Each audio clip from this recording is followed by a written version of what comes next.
Hello guys, welcome to doctor BPSC. इस वीडियो में हम लोग 6 मई से आगे के करंट अफेयर्स को देखेंगे। सबसे पहला करंट अफेयर्स देखते हैं।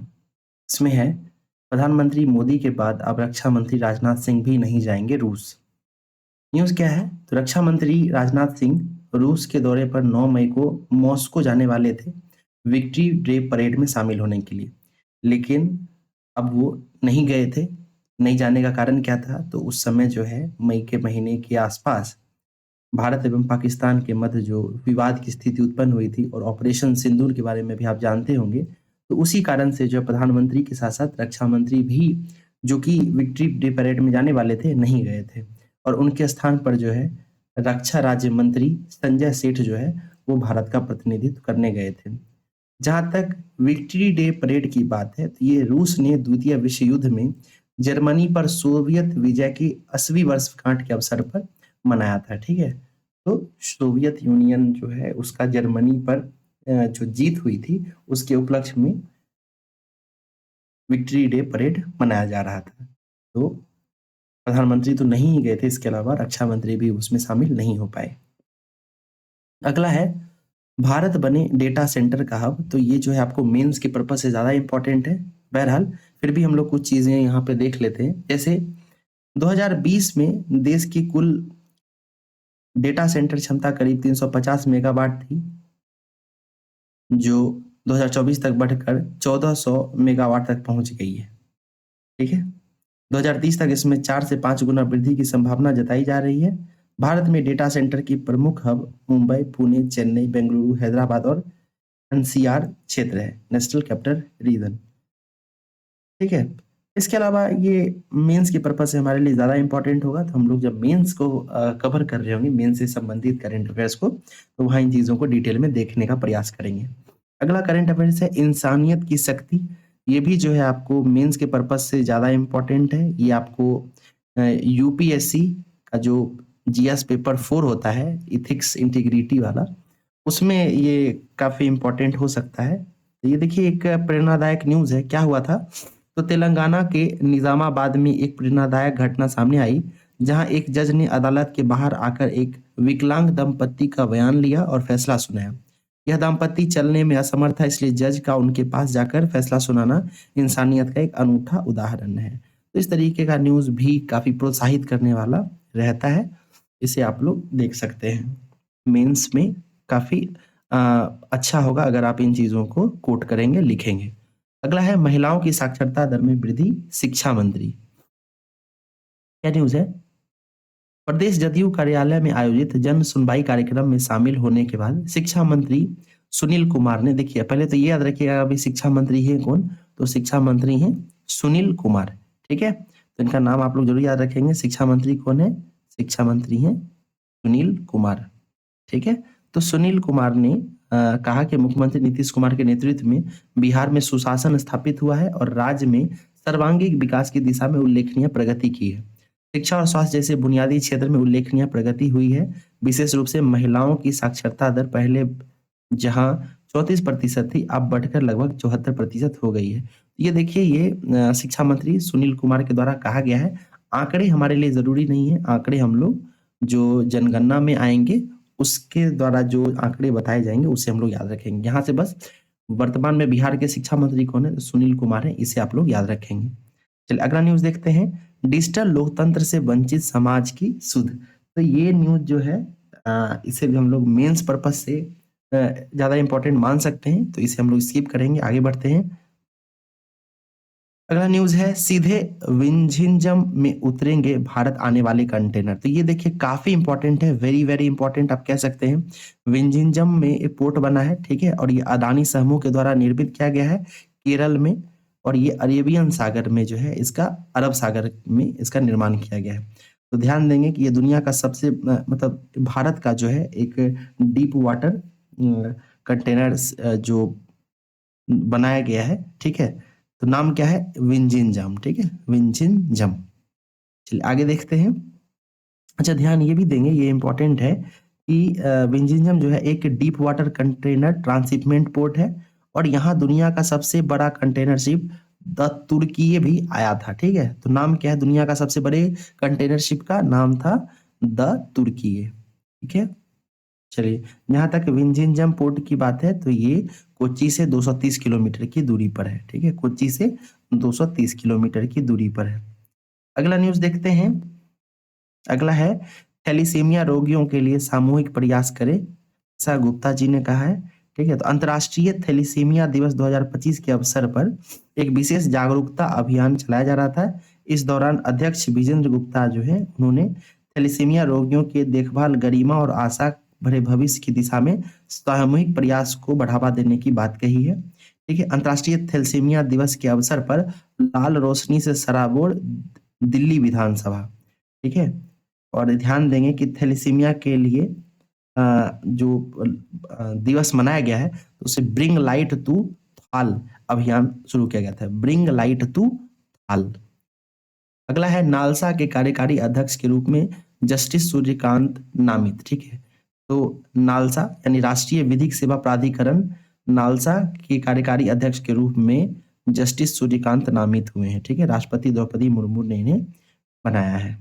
नालसा की एक प्रेस विज्ञप्ति में कहा गया है कि कार्यकारी अध्यक्ष के रूप में जस्टिस सूर्यकांत का नेतृत्व नालसा के मिशन को आगे बढ़ाएगा, जो सभी नागरिकों, विशेष रूप से समाज के हाशिए पर और आर्थिक रूप से कमजोर वर्गों के लिए सुलभ और मुफ्त कानूनी सहायता प्रदान करने के लिए है। यह नामांकन राष्ट्रपति मुर्मू ने किया है और 9 मई को विधि और न्याय मंत्रालय की ओर से एक अधिसूचना प्रकाशित की गई। भारत के सर्वोच्च न्यायालय के जज justice V R Gavai NALSA के पूर्व कार्यकारी अध्यक्ष थे और गवई जो हैं पी आर गवई उन्हें भारत का 52वां प्रधान न्यायाधीश के रूप में मतलब चीफ जस्टिस नामित किया गया था। इस वजह से नालसा का जो पद था वो रिक्त हो गया था, नालसा के अध्यक्ष पद का, तो उस पर आप जस्टिस सूर्यकांत फिर से नामित किए गए हैं या बनाए गए हैं। ठीक है, ध्यान देंगे कि 14 मई को बी आर गवई जो है भारत के 52वें प्रधान न्यायाधीश के रूप में शपथ लिए थे। चलिए, कई ओबीसी जातियों को भुगतना होगा जातिवार जनगणना का साइड इफेक्ट। तो अभी हम लोगों ने बात किया था कि केंद्र सरकार ने जातिगत जनगणना कराने की बात स्वीकार की है। ठीक है, आगे देखते हैं। जीनोम एडिटिंग कर धान की किस्में बनाने वाला पहला देश बना भारत। ये वेरी वेरी इंपॉर्टेंट है, वीवीआई। इस पर याद रखिएगा कि भारतीय कृषि अनुसंधान परिषद आईसीएआर ने जीनोम एडिटिंग संपादित कर धान की 2 नई किस्में विकसित की हैं। ठीक है, तो 2 किस्में विकसित की हैं जिनकी विशेषता कम लागत, कम पानी और कम समय में अधिक उत्पादन देना है। इससे 30% तक धान का उत्पादन बढ़ जाएगा और जलवायु परिवर्तन की चुनौती को भी कम करेगा। पहली किस्म का नाम है कमला DR100 और दूसरी का नाम है DST राइस 1। ठीक है, कृषि कल्याण मंत्री शिवराज सिंह चौहान ने रविवार को इसे जारी किया। भारत जीनोम एडिटिंग कर धान की किस्में विकसित करने वाला दुनिया का पहला देश बन गया है। कमला को जीनोम तकनीक के जरिए आईसीआर के भारतीय चावल अनुसंधान संस्थान हैदराबाद ने बारीक दाने वाली किस्म सबा महसूरी से विकसित किया है। ठीक है, और दूसरी किस्म का नाम है पूसा डीएससी राइस, जिसे आईसीआर पूसा नई दिल्ली से विकसित किया गया है। इसका दाना लंबा और बारीक होगा। ठीक है, तो दाना कैसा को ऐसे छोड़ दें, बस ये याद रखिए कि दोनों किस्म का नाम क्या है, कमला DR100 और एक है पूसा DST राइस 1। ठीक है, चलिए आगे चलते हैं हम लोग। Pusa DST rice 1।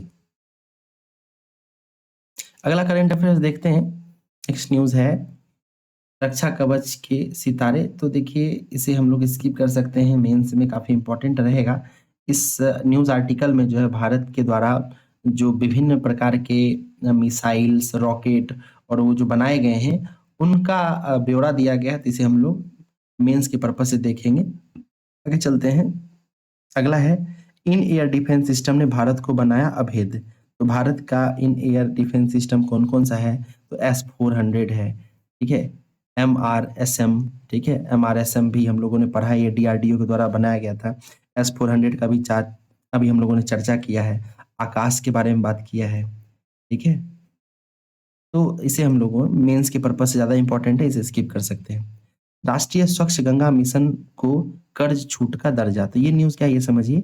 आयकर विभाग और प्रत्यक्ष कर प्रशासन के लिए निर्णय लेने वाली संस्था सीबीडीटी की एक अधिसूचना के अनुसार वित्त मंत्रालय ने राष्ट्रीय स्वच्छ गंगा मिशन को कर छूट का दर्जा प्रदान किया है। स्वच्छ गंगा मिशन अब पर्यावरण संरक्षण अधिनियम 1986 के तहत एक गठित प्राधिकरण है। ठीक है, तो स्वच्छ गंगा मिशन जो है उसे कर से मुक्ति दी गई है, कर से छूट दिया गया है। अगला बहुत इंपॉर्टेंट न्यूज है, भारत में मातृ और शिशु स्वास्थ्य की स्थिति में आया सुधार। तो 2021 के स्वास्थ्य सर्वे के आंकड़े जारी किए गए हैं, जिसमें प्रजनन दर 2.0 पर आकर स्थिर हो गया है। ठीक है, वहीं लिंग अनुपात भी बेहतर हुआ है, 2014 में 899 से सुधर कर 2021 में 913 हो गया है। देश में प्रजनन दर 2.0 पर स्थिर है, जबकि मातृत्व मृत्यु दर और शिशु मृत्यु दर में भारी गिरावट आई है। यही नहीं, लिंगानुपात में भी बेहतर सुधार हुआ है। स्वास्थ्य मंत्रालय ने 2021 के स्वास्थ्य सर्वे के आंकड़े जारी किए हैं। ठीक है, चलिए आगे देखते हैं। ये आंकड़े जो है हम लोग अभी स्किप करते हैं, इसे हम लोग जनगणना या फैमिली हेल्थ सर्वे का जो आंकड़ा होता है उससे जोड़कर देखेंगे। नहीं तो क्या होता है, कई बार हम लोग ज्यादा आंकड़े पढ़ लेते हैं, उससे कंफ्यूजन की स्थिति उत्पन्न होती है। अगला है 158 पदक के साथ चैंपियन बना महाराष्ट्र। तो ये खेलो इंडिया यूथ गेम से संबंधित जो न्यूज है, इसका आयोजन इस बार बिहार में किया गया था। बिहार के 5 शहरों में जो है खेलो इंडिया यूथ गेम्स का आयोजन हुआ है। ये 5 जगह कौन कौन से थे, तो पटना, नालंदा, राजगीर, गया, भागलपुर और बेगूसराय। ठीक है, ठीक है, पटना, नालंदा, ठीक है, नालंदा का ही राजगीर है, तो पटना, नालंदा, गया, भागलपुर और बेगूसराय 5 जिलों में इसका आयोजन हुआ था। ध्यान देंगे कि 158 पदकों के साथ महाराष्ट्र पहले स्थान पर है, वहीं 117 पदकों के साथ हरियाणा दूसरे स्थान पर है और राजस्थान 60 पदक के साथ तीसरे स्थान पर है। जहां तक बिहार की बात करेंगे तो बिहार 36 पदकों के साथ 14वें स्थान पर है। बिहार 36 पदकों के साथ 14वें स्थान पर है। अभी बीपीएससी के द्वारा जो एग्जाम आयोजित किया गया था उसमें भी ये पूछा गया था कि खेलो इंडिया यूथ गेम्स में बिहार ने कितने पदक जीते हैं। याद रखिएगा, बिहार ने 36 पदक जीते हैं, बिहार का स्थान 14वां है। अगला है न्यूज है, भारत में जल्द डिजाइन होने लगेगी दुनिया की सबसे छोटी चिप। तो भारत में जल्द ही दुनिया की सबसे छोटी 3 नैनोमीटर की चिप का डिजाइन होने लगेगा। इसके लिए जापानी कंपनी रेनेसा ने नोएडा और बेंगलुरु में चिप डिजाइन केंद्र बनाए हैं। ठीक है, कंपनी का नाम क्या है, रेनेसा, और ये नोएडा और बेंगलुरु में चिप डिजाइन का केंद्र बनाएगा। अभी ये सूचना जो है हमें इलेक्ट्रॉनिक्स और सूचना प्रौद्योगिकी मंत्री अश्वनी वैष्णव ने दिया था। ठीक है, अगला है बलूचिस्तान में पहली हिंदू महिला सहायक आयुक्त नियुक्त। तो ध्यान देंगे कि पाकिस्तान के बलूचिस्तान प्रांत में 25 वर्षीय कशिश चौधरी ने इतिहास रच दिया है। यह अल्पसंख्यक हिंदू समुदाय की पहली महिला बन गई हैं जिन्हें इस अशांत प्रांत का सहायक आयुक्त के रूप में नियुक्त किया गया। तो नाम क्या है इनका, नाम है कशिश चौधरी। ठीक है, और इन्होंने बलूचिस्तान लोक सेवा आयोग की परीक्षा उत्तीर्ण की थी। ओके, कशिश चौधरी का नाम आप लोग याद रखेंगे। अगला है, अप्रैल में बेरोजगारी दर 5.1% रही, पहली बार मासिक आंकड़े जारी। तो देश में पहली बार मासिक आधार पर मापी गई बेरोजगारी दर इस साल अप्रैल में 5.1% रही है। ठीक है, तो पहली बार मासिक स्तर पर जारी किया गया है। आंकड़ा कितना है, 5.1%। और ये सांख्यिकी एवं कार्यक्रम क्रियान्वयन मंत्रालय ने वास्तविक समय में देश में नौकरियों के लिए पात्र लोगों के बेरोजगार लोगों के अनुपात की निगरानी के प्रयास के तहत पहला मासिक आवधिक श्रम बल सर्वेक्षण यानी PLFS जारी किया है। ठीक है, अप्रैल 2025 के दौरान प्रत्येक आयु वर्ग के व्यक्तियों की बेरोजगारी दर 5.1% रही। पुरुषों में बेरोजगारी की दर 5.2% रही, वहीं महिलाओं में यह 5% रही है।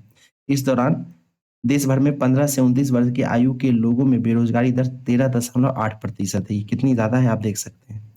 शहरी क्षेत्र में बेरोजगारी दर 17% रही है और ग्रामीण क्षेत्र में 12%। ठीक है, तो इन आंकड़ों को आप छोड़ सकते हैं। समग्र रूप से कितनी रही है, 5.1%, ये याद रखिएगा। और ये पहली बार मासिक आधार पर जो है आंकड़े जारी किए गए हैं। अगला है, राष्ट्रपति द्रौपदी मुर्मू ने सुप्रीम कोर्ट को रेफरेंस भेजकर 14 सवालों पर मांगी राय। ठीक है, तो संविधान के अनुच्छेद 200 और 201 से संबंधित सभी सवाल पूछे गए थे। देखिए, असल में हुआ गया है, सुप्रीम कोर्ट ने अप्रैल के महीने में एक महत्वपूर्ण फैसला सुनाया था, जिसके तहत जो अनुच्छेद 200 के तहत राज्यपाल किसी भी राज्य विधेयक को राष्ट्रपति की अनुमति के लिए सुरक्षित रखते हैं। ठीक है, तो कई बार क्या होता था कि वो विधेयक अनिश्चित काल तक जो है वो मतलब पड़ा रहता था, उस पे कोई निर्णय नहीं आता था।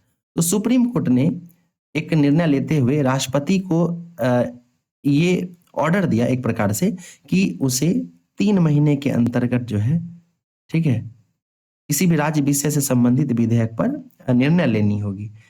ठीक है, तो तब से जो है ये काफ़ी चर्चा में बना रहा कि क्या सुप्रीम कोर्ट राष्ट्रपति को ऑर्डर दे सकता है? क्योंकि राष्ट्रपति जो है वो भारत में सर्वोच्च पद है। तो इसको लेकर जो है काफ़ी विवाद छिड़ा रहा और इसी से संबंधित जो है सुप्रीम कोर्ट ने तय किया है 3 महीने का समय, जिसके बारे में मैंने अभी आपको बताया। तो सुप्रीम कोर्ट से राष्ट्रपति द्रौपदी मुर्मू ने 14 प्रश्न पूछे थे। देखते हैं आप सुप्रीम कोर्ट इसके लिए क्या उत्तर देते हैं। ठीक है? इसके अलावा एक चीज़ और याद रखिएगा कि कुल 14 प्रश्नों के सवाल पूछे गए थे और राष्ट्रपति ने अनुच्छेद 143 एक के तहत शक्तियों का प्रयोग करते हुए सुप्रीम कोर्ट से सवाल पूछा है। ठीक है? ये भी आप लोग याद रखिएगा। अगला प्रश्न देखते हैं। हैदराबाद में मिस वर्ल्ड 2025 का शानदार आगाज। ठीक है, तो इस बार का मिस वर्ल्ड का जो आयोजन है वो कहाँ हो रहा है? तो ये हैदराबाद में हो रहा है। तेलंगाना की समृद्ध सांस्कृतिक धरोहर का जश्न मनाते हुए रंगारंग सांस्कृतिक प्रस्तुति के बीच मिस वर्ल्ड प्रतियोगिता का शुभारंभ शनिवार को यहाँ हुआ। इस प्रतियोगिता में प्रत्येक प्रतिभागी अपनी अनूठी सांस्कृतिक पहचान और beauty with the purpose theme को दर्शाने वाले मिशन को प्रस्तुत करेंगे। ठीक है, तो ये आप लोग ध्यान रखेंगे कि इस बार का मिस वर्ल्ड 2025 का आयोजन हैदराबाद में हुआ। इसके अलावा एक चीज और याद रखिएगा, छोड़िए अगला अगला न्यूज देखते हैं। कशिश बलूचिस्तान की पहली हिंदू महिला सहायक आयुक्त नियुक्त। अभी हम लोगों ने बात किया था कशिश चौधरी के बारे में। ये पाकिस्तान की जो बलूचिस्तान राज्य है उसमें पहली हिंदू महिला सहायक आयुक्त बनी है। ठीक है, देखिए भारत पाकिस्तान के बीच जो अभी ऑपरेशन सिंदूर हुआ और उसके बाद जो कुछ मुद्दे सामने आए थे विवाद के, तो उसी से संबंधित जो है ये आर्टिकल छपा है। सबसे पहला भारत पाकिस्तान के बीच जो बैठक हुई थी, कराची समझौता हुआ था जो 1947-48 में हुआ। इसके बाद शिमला समझौता हुआ 1971 में।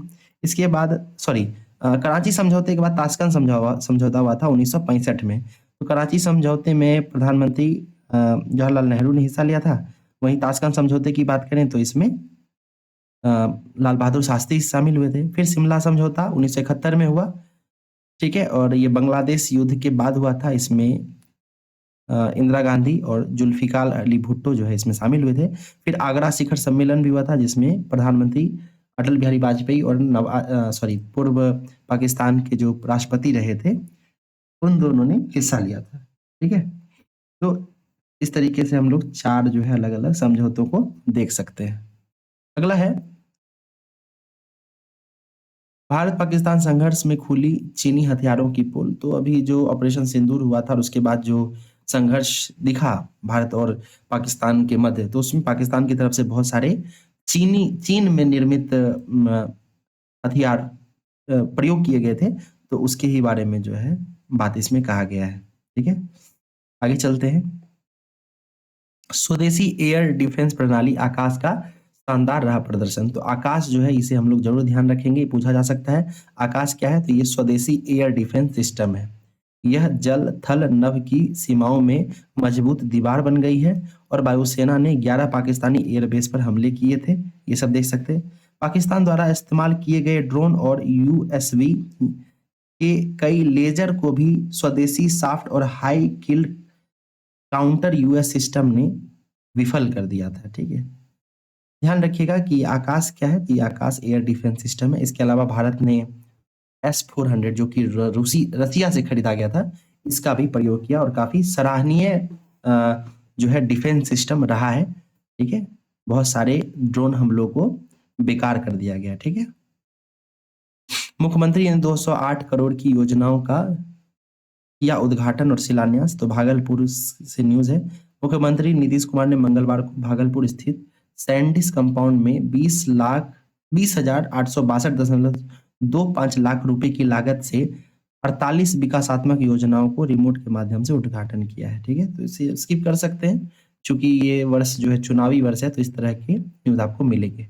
ऑस्ट्रेलिया के चुनाव में जीत के बाद अल्बनीज ने मंत्रियों के साथ शपथ ली। ध्यान रखिएगा, एंथनी अल्बनीज जो है लगातार दूसरी बार ऑस्ट्रेलिया में प्रधानमंत्री चुने गए हैं और वो लेबर पार्टी से चुने गए हैं, ठीक है, लेबर पार्टी से, तो ये याद रखिएगा। अगला है साइबर आतंकवादी भी लड़ाई में सक्रिय है। तो अभी जो युद्ध चल रहा था भारत एवं पाकिस्तान के मध्य, उसमें साइबर अपराधी भी सक्रिय रहे थे। अगला न्यूज है सड़क दुर्घटना के बाद घायलों को 7 दिन तक मिलेगा 1.5 लाख तक का कैशलेस इलाज। तो काफी बढ़िया न्यूज है। सड़क दुर्घटना में घायलों को कैशलेस इलाज उपलब्ध कराने के लिए बनाया गया पायलट प्रोजेक्ट पूरा हो गया है। देश भर में योजना लागू करने के लिए सड़क परिवहन और राजमार्ग मंत्रालय ने मसौदा भी बना लिया है, लेकिन योजना लागू करने में लगातार लापरवाही हो रही है, ठीक है। उसके बाद योजना cashless treatment of road accident victim scheme 2025 5 मई 2025 से प्रभावी हो गई है और देश भर के किसी भी प्रकार की सड़क दुर्घटना में घायलों को पहले 7 दिन तक नामित अस्पताल में 1.5 लाख रुपए तक के कैशलेस इलाज की सुविधा मिलेगी, ठीक है। तो काफी सराहनीय प्रयास है, ठीक है। तो और ये चीज़ और याद रखिएगा कि 14 मार्च 2024 से सड़क परिवहन और राजमार्ग मंत्रालय ने चंडीगढ़ में एक पायलट कार्यक्रम शुरू किया था, जिसके बाद सड़क दुर्घटनाओं में पीड़ितों को कैशलेस उपचार प्रदान किया जा रहा था, ठीक है। तो अब इसे देश भर में लागू किया गया है। आज से उत्तर और दक्षिण ग्रामीण बैंक हो जाएंगे एक। तो ध्यान रखेंगे कि उत्तर और दक्षिण ग्रामीण बैंक जो है उसे मर्ज कर दिया गया है। अब राज्य में सेवा देगा बिहार ग्रामीण बैंक, प्रधान कार्यकाल होगा पटना में। दक्षिण बिहार ग्रामीण बैंक व उत्तर बिहार ग्रामीण बैंक का विधिवत हो जाएगा विलय, ठीक है। भारत सरकार ने 1 मई से ग्रामीण बैंकों की संख्या 43 से घटाकर 28 कर दी है, ठीक है। तो 28 हो गया है वर्तमान में, पहले 43 था और अब वर्तमान में ये 28 हो गया है, ठीक है। उसके अलावा दक्षिण बिहार ग्रामीण बैंक और उत्तर बिहार ग्रामीण बैंक का विलय कर दिया गया है, ठीक है। बिहार के साथ साथ अलग अलग राज्यों के भी ग्रामीण बैंकों का विलय किया गया है, ठीक है। चलिए आगे देखते हैं। विदेशी मुद्रा भंडार 4 अरब डॉलर से ज्यादा घटा, ठीक है। तो 4 अरब डॉलर कम हो गया है। आरबीआई के अनुसार 16 मई को समाप्त सप्ताह में भारत का विदेशी मुद्रा भंडार जो है वो 888 अरब डॉलर गिरकर 685.729 अरब डॉलर हो गया, ठीक है। तो 685 के आसपास जो है ये रहा है, इसे आप लोग याद रखिएगा। इसके अलावा विदेशी मुद्रा भंडार सितंबर 2024 में 704 अरब डॉलर के रिकॉर्ड स्तर पर पहुंच गया था, ठीक है। तो अभी वर्तमान में घटकर 685 पर आ गया है, यही न्यूज है। अगला है मॉरिशस में भारत के पहले विदेशी जन औषधि केंद्र का उद्घाटन। तो विदेश मंत्री एस जयशंकर ने मॉरिशस में पहले विदेश जन औषधि केंद्र का उद्घाटन किया है। कहाँ पे? मॉरिशस ने।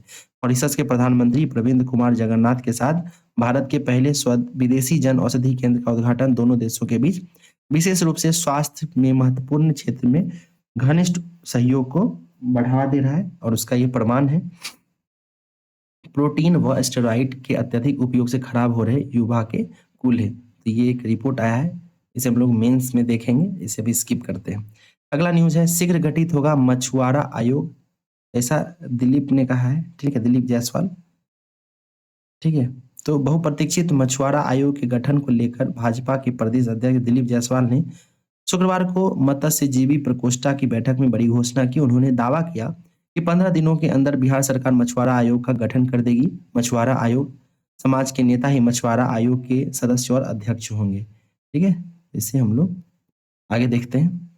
जस्टिस सोमशेखर होंगे मणिपुर हाईकोर्ट के मुख्य न्यायाधीश।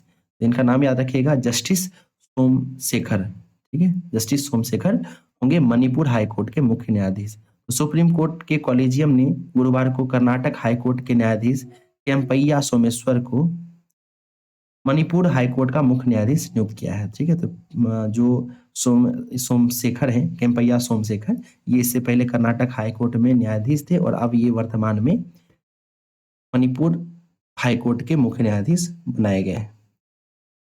अगला न्यूज है अमेरिका में 142 वर्ष पुराने पुल से टकराया मैक्सिको का जहाज। तो मैक्सिकन नौसेना का प्रशिक्षण पोत जो है वो 142 वर्ष पुराने ब्रुकलिन ब्रिज से टकरा गया, ठीक है। तो ये ध्यान दे सकते हैं। भारत में इंटेलिजेंस इंस्टीट्यूट ऑफ टेक्नोलॉजी खोलेगा कैंपस। तो भारत में इलिनोइस इंस्टीट्यूट, इलिनोइस तो कहाँ का है ये समझिए।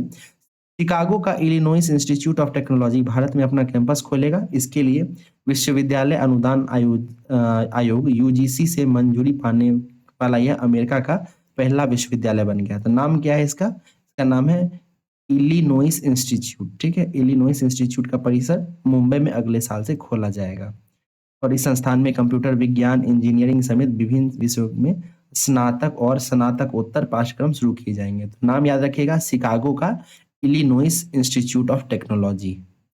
भारत व अमेरिका संयुक्त रूप से जल्द बनाएंगे अर्थ इमेजिंग उपग्रह। ठीक है, तो भारतीय अंतरिक्ष अनुसंधान संगठन के अध्यक्ष वी नारायणन ने कहा है कि भारत और अमेरिका जल्द ही संयुक्त रूप से एक उन्नत अर्थ इमेजिंग उपग्रह बनाएगी। इस उपग्रह को भारत से ही अंतरिक्ष में प्रक्षेपित किया जाएगा। उन्होंने यह भी कहा कि जलवायु परिवर्तन और वायु प्रदूषण का अध्ययन करने के उद्देश्य से इसरो G20 देशों के लिए भी एक उपग्रह विकसित कर रहा है। ठीक है, तो याद रखिएगा भारत और अमेरिका जो है संयुक्त रूप से अर्थ इमेजिंग उपग्रह बनाएगा और भारत से ही इसे प्रक्षेपित भी किया जाएगा। अगला न्यूज है, सिनर को हराकर अल्कराज बने चैंपियन। तो इटालियन ओपन में जो पुरुष एकल का खिताब है वो कार्लोस अल्कराज जीत गए हैं। ठीक है, और उसमें उन्होंने सिनर को हराया है। ठीक है, तो सिनर को हराकर जो है कार्लोस अल्कराज विजेता बने इटालियन ओपन में। 10वीं में रोबोटिक शिक्षा अनिवार्य करने वाला पहला राज्य बना केरल। तो केरल जो है वो 10वीं कक्षा में रोबोटिक्स शिक्षा अनिवार्य करने वाला पहला राज्य बन गया है। ठीक है, तो 10वीं में रोबोटिक शिक्षा अनिवार्य करने वाला पहला राज्य कौन बन गया है? तो केरल बन गया है। ट्रैकोमा उन्मूलन के लिए WHO ने भारत को सौंपा प्रमाण पत्र। तो भारत से जो है अब ट्रैकोमा पूरी तरह से समाप्त हो गया है और WHO ने भी जो है अब इसके लिए भारत को प्रमाण पत्र सौंप दिया है। तो जेनेवा में आयोजित 78वें वैश्विक स्वास्थ्य सम्मेलन में WHO ने और वहाँ के जो महानिदेशक हैं टेड्रोस एडनोम, उन्होंने भारत को सार्वजनिक स्वास्थ्य समस्या के रूप में ट्रैकोमा के उन्मूलन के लिए प्रमाण पत्र जारी कर दिया है। अगला न्यूज है, पूरा नहीं हो सका इसरो का 101वां मिशन। तो इसरो का 101वां मिशन जो है पूरा नहीं हो सका और ये PSLV स्वदेशी जासूसी उपग्रह था EOS यानी अर्थ ऑब्जर्वेशन सैटेलाइट 09 और ये अपने तीसरे चरण में जो है खत्म हो गया। ठीक है, तो वहीं से जो है ये असफल हो गया था। ठीक है, तो इसे आप लोग याद रखिएगा। अगला है, कोको गफ को हराकर चैंपियन बनी पाओलिनी। तो एक बार की ग्रैंड स्लैम चैंपियन कोको गफ इटालियन ओपन के फाइनल में उलटफेर की शिकार हो गई हैं और शनिवार को खेले गए खिताबी मुकाबले में छठी वरीयता प्राप्त जैस्मिन पाओलिनी से ने कोको गफ को हरा दिया है। ठीक है, तो जैस्मिन पाओलिनी जो है वो विजेता रही हैं और कोको गफ जो है वो महिला एकल का हार गई थी। ठीक है, CJI संजय खन्ना ने कहा नहीं स्वीकारूंगा कोई पद।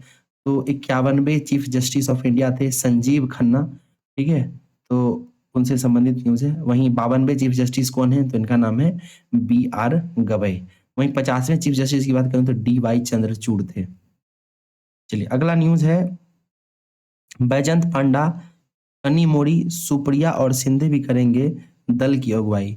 तो पाक को बेनकाब करने Tharoor America, Panama, Ravishankar Britain और संजय झा जाएंगे जापान। देखिए क्या हुआ था, अभी हाल ही में जो ऑपरेशन सिंदूर भारत के द्वारा चलाया गया था पाकिस्तान के पहलगांव आतंकी हमले के विरोध में, तो उसके बाद क्या हुआ है कि भारत सरकार ने विभिन्न सांसदों के मतलब सांसदों का ग्रुप बनाकर विश्व के विभिन्न क्षेत्रों में उसे भेजा है, जिससे कि भारत की क्या प्रतिक्रिया है या भारत का क्या नजरिया आतंकवाद को लेकर इसे स्पष्ट किया जाए।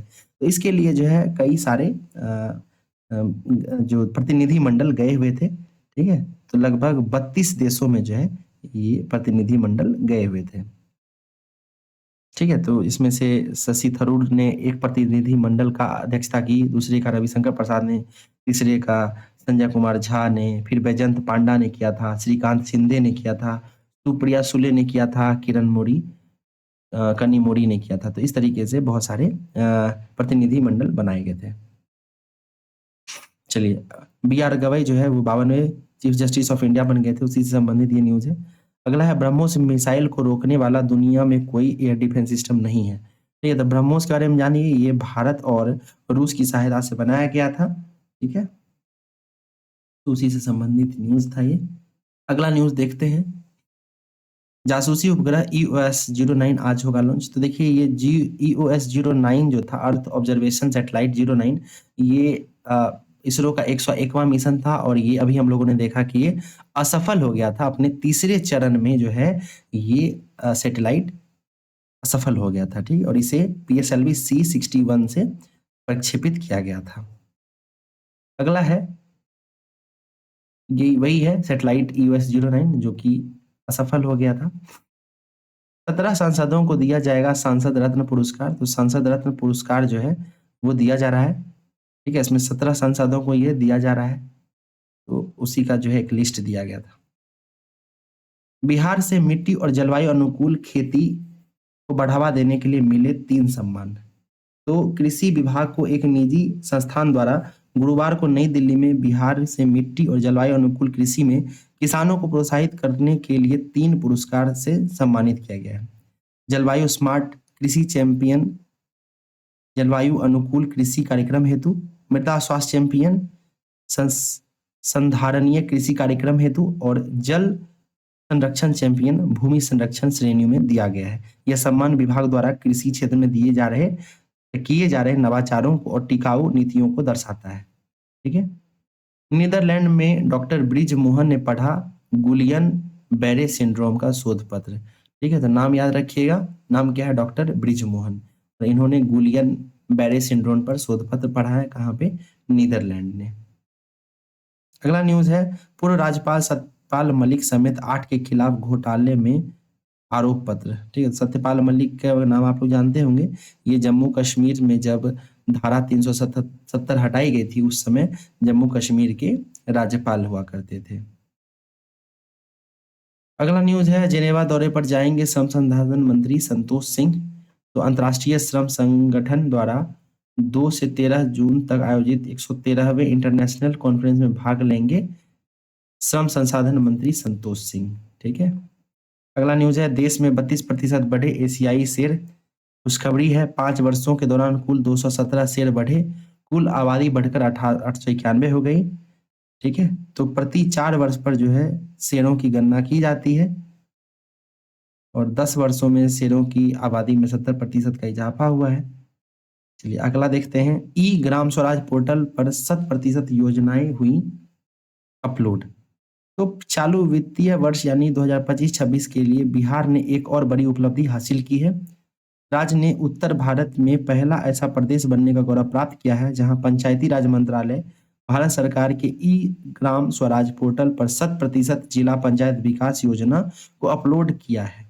ठीक है, तो ई ग्राम स्वराज पोर्टल पर जो 100% योजनाएं अपलोड हो गई हैं। पूसा में बनेगा अंतर्राष्ट्रीय स्तर का गन्ना शोध संस्थान। समस्तीपुर जिले के पूसा में अंतर्राष्ट्रीय स्तर का गन्ना शोध संस्थान बनाया जाएगा। ठीक है, तो बनाए जाने की बात चल रही है, आगे ये बनाया जा सकता है। अगला न्यूज है, आसियान के लिए कारोबार का गेटवे बनेगा पूर्वोत्तर, ऐसा नरेंद्र मोदी ने कहा। प्रधानमंत्री मोदी ने भारत मंडप में किया 2 दिवसीय rising north east investors summit का उद्घाटन। कहाँ पे किया है, नई दिल्ली के भारत मंडपम में 2 दिवसीय rising north east investors summit का उद्घाटन। ठीक है, बहुत जल्द नॉर्थ ईस्ट में सेमीकंडक्टर प्लांट से देश को मिलने वाली है पहली मेड इन इंडिया चिप। इसके अलावा पूर्वोत्तर में निवेश के प्रस्ताव लेकर rising north east investor summit 2025 में पहुंचे दिग्गज उद्योगपतियों को प्रधानमंत्री नरेंद्र मोदी ने आश्वस्त किया कि पूर्वोत्तर आसियान के लिए ट्रेड का गेटवे बनेगा। उन्होंने ईस्ट को empower, act, strength and transform के रूप में परिभाषित किया। ईस्ट EAST जो इसका स्पेलिंग है उसे इन्होंने empower, act, strength and transform के रूप में परिभाषित करते हुए दावा किया कि नॉर्थ ईस्ट अब ऊर्जा व सेमीकंडक्टर सेक्टर का अहम गंतव्य बनने जा रहा है। यह भी बताया कि बहुत जल्द देश का पहला made in India chip north east के सेमीकंडक्टर प्लांट से ही मिलने जा रहा है। उन्होंने कहा कि पूर्वोत्तर की विविधता जो ट्रेड से लेकर टेक्सटाइल और टूरिज्म तक फैली हुई है उसकी बड़ी शक्ति है। पूर्वोत्तर हमारे लिए अष्टलक्ष्मी है। विकसित भारत के लिए पूर्वी भारत का विकास या विकसित होना काफी महत्वपूर्ण है। अगला है कैमूर पहाड़ी में ग्लूकोनाइट खनन की हुई बंदोबस्ती। तो देखिए कैमूर पहाड़ी में ग्लूकोनाइट पाया गया था, तो उसके खनन को लेकर जो है बातें सामने आई हैं। ठीक है, तो इसे काफ़ी इम्पोर्टेंट है, इसे हम लोग याद रखेंगे। बिहार में जो प्रीलिम्स एग्जाम होता है बीपीएससी का, उसमें मिनरल्स, ठीक है, खनिज से संबंधित प्रश्न पूछे जाते हैं, तो इसे आप लोग जरूर याद रखेंगे। चलिए अगला न्यूज़ देखते हैं। प्रदेश में जीविका बैंक के संचालन का रास्ता साफ, प्रबंधन समिति गठित। तो जीविका के तत्वाधान में बिहार राज्य जीविका निधि सहायक सहकारी लिमिटेड का गठन कर दिया गया है।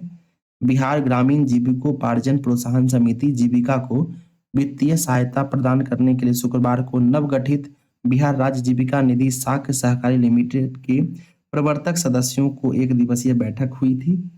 ठीक है, तो स्किप कर सकते हैं। अगला न्यूज है, दुनिया में एकता के लिए काम करेंगे पोप लियो। तो पोप लियो 14वें ने एकता के लिए काम करने की प्रतिबद्धता जताई है, ताकि कैथोलिक चर्च दुनिया में शांति का प्रतीक बन सके। लियो 14 पोप बनने वाले पहले अमेरिकी हैं। ठीक है, तो पोप फ्रांसिस की मृत्यु के बाद पोप लियो जो हैं वो बने बने थे कैथोलिक चर्च के प्रधान पोप। ठीक है, वेटिकन सिटी में रविवार को पोप लियो 14वें से मिलने राज्यसभा के उपसभापति हरिवंश गए थे। ठीक है, तो ये भी याद रखिएगा कि पोप लियो से मिलने या वहां जो भारत का प्रतिनिधित्व करने के लिए राज्यसभा के उपसभापति हरिवंश गए हुए थे वेटिकन सिटी। ठीक है, उसके बाद हम लोग और जो है फॉरेस्ट सर्विस रिपोर्ट देखेंगे, तो अलग से देखेंगे, इसलिए इसको स्किप कर सकते हैं। नेक्स्ट न्यूज देखते हैं। खाड़ी देशों से मित्रता ने मिठास घोलेगा किशनगंज का अनानास। तो खाड़ी देशों से मित्रता में किशनगंज का अनानास मिठास घोलेगा। इसका निर्यात को लेकर एपीडा रोड मैप तैयार कर रहा है। ठीक है, किशनगंज में जो है अनानास की खेती होगी और इसका जो है खाड़ी देशों में निर्यात भी किया जाएगा। तो यही इसका न्यूज है। वानू मुस्ताक को हर्ट लैम्प के लिए बुकर पुरस्कार। तो याद रखिएगा कि कन्नड़ भाषा की पहली कहानी संग्रह को मिला अंतर्राष्ट्रीय सम्मान। ठीक है, नाम क्या है? वानू मुस्ताक है राइटर का नाम। इन्होंने हर्ट लैम्प नाम के पुस्तक लिखी थी और इसका अंग्रेजी अनुवाद जो है दीपा भस्ती ने किया है। ठीक है, अंग्रेजी अनुवाद दीपा भस्ती ने किया है। ध्यान रखेंगे ये कन्नड़ भाषा का है। चलिए अगला न्यूज देखते हैं। मिजोरम बना देश का पहला पूर्ण साक्षर राज्य। ठीक है, तो ध्यान देंगे कि ये मिजोरम जो है भारत का पहला पूर्ण साक्षर राज्य बन गया। इसके अलावा मिजोरम के बाद गोवा, त्रिपुरा भी पूर्ण साक्षर राज्य बन गया था। ठीक है, तो ये आप लोग याद रखेंगे। अगला न्यूज क्या है? अगला है दीघा के दुधिया मालदा आम को मिलेगा जीआई टैग। 1500 पेड़ की हुई पहचान। तो ज्योग्राफिकल इंडिकेशन जो है काफी महत्वपूर्ण है इन दिनों। ठीक है, तो बिहार के 13 उत्पादों को पहले से ही जीआई टैग मिल चुका है। उसमें से दीघा का जो दुधिया मालदा आम है उसे भी जीआई टैग देने की बात चल रही है। ठीक है, अगला है संन्यास लेंगी गार्सिया। तो फ्रांस की दिग्गज टेनिस खिलाड़ी कैरोलीन गार्सिया जो है वो पेशेवर टेनिस से संन्यास लेने की घोषणा कर दी है। ठीक है, नाम याद रखिएगा, टेनिस खिलाड़ी है, नाम क्या है? Caroline Garcia. अगला न्यूज है नीति आयोग शासी परिषद की बैठक में शामिल होंगे सम्राट। तो सम्राट चौधरी जो बिहार के उप मुख्यमंत्री और वित्त मंत्री भी हैं, वो नीति आयोग की शासी परिषद की 10वीं बैठक में बिहार का प्रतिनिधित्व करेंगे। ठीक है, और बैठक में 2047 तक विकसित भारत के लिए लक्ष्य प्राप्त करने के लिए रोड मैप पर विचार विमर्श किया जाएगा। चलिए अगला न्यूज देखते हैं। अगला न्यूज है आईएनएसबी कैंडीन भारतीय नौसेना में शामिल। तो आईएनएसबी कैंडीन भारतीय नौसेना में शामिल हो गया है। भारतीय नौसेना ने बुधवार को शामिल पाल वाला जहाज आईएनएसवी कैडिन ने इसे शामिल कर लिया है। कोल्हुआ पोखर से मिली पालकालीन उमा महेश्वरी की प्रतिमा। तो सिकंदरा यानी जमुई में जो है कोल्हुआ पोखर जमुई जिले के मंजूसा गांव से जो है उषा महेश यानी शिव पार्वती की दुर्लभ प्रतिमा प्राप्त हुई है। ठीक है, चलिए अगला है ब्राजील में ब्रिक्स संसदीय मंच में सम्मिलित होंगे सांसद विवेक ठाकुर। तो 3 जून से ब्राजील की राजधानी ब्राजीलिया में 11वें ब्रिक्स संसद मंच का आयोजन होगा। उसमें सम्मिलित होने के लिए 5 सदस्यीय भारतीय प्रतिनिधि मंडल ब्राजीलिया जा रहा है। इस प्रतिनिधिमंडल का नेतृत्व लोकसभा अध्यक्ष ओम बिरला करेंगे। इस प्रतिनिधिमंडल में नवादा के सांसद विवेक ठाकुर भी शामिल होंगे। ठीक है, तो इस तरीके से हम लोगों ने 25 मई तक के करंट अफेयर्स को देख लिया है।